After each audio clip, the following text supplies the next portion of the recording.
Eu li outro dia uma coisa interessante, né? O debate, quando as pessoas vêm para o debate com palavras de ordem, é porque elas não têm nenhum conteúdo para discutir, né? Numa verdadeira discussão, num verdadeiro diálogo, você percebe que as coisas têm diversas facetas, né?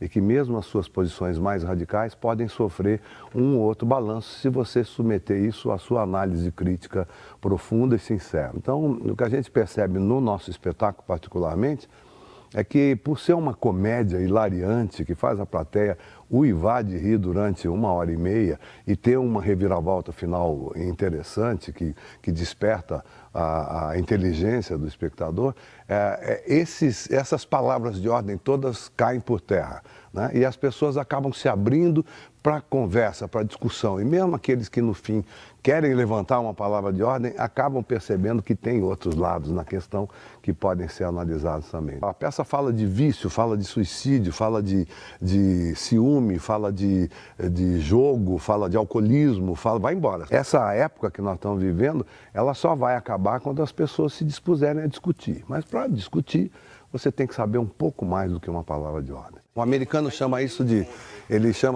ego casting, né? Você só se cerca das coisas que te fazem bem, né? E é claro que essa pessoa daqui a algum tempo vai estar beirando o suicídio, né?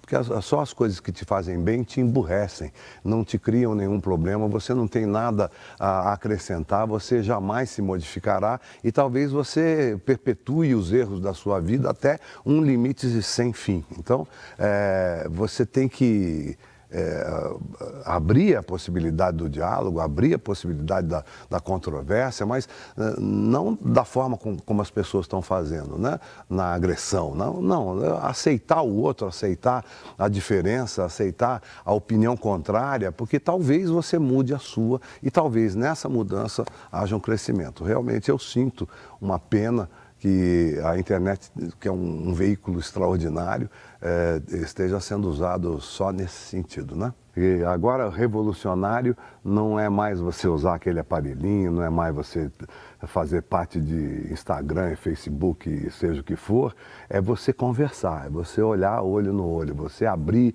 a possibilidade do diálogo inteligente, porque aquele aparelhinho lá está emburrecendo as pessoas em alguns momentos, né? E essa coisa de você conseguir fazer 700 pessoas ficarem em silêncio durante 1h30, ouvindo uma tese sendo desenvolvida no palco, isso é revolucionário. A experiência mais, digamos, revolucionária, né, de teatro que eu fiz foi o teatro de arena. Era uma época de contestação, né, era uma época de discussão de ideias, era uma época de discussão acirrada de ideias, as pessoas realmente tinham posturas bastante fortes, mas ainda se conversava. Naquela época, né, o público ainda tinha o interesse de ir ao teatro para ouvir ideias novas, o público ainda tinha interesse em ver espetáculos que sacudissem o seu cotidiano. Está aí um Rei da Vela, por exemplo, que está sendo remontado agora, 50 anos depois, é dessa época, de 67, né? Então nós tínhamos, digamos, uma participação mais ativa da sociedade como um todo.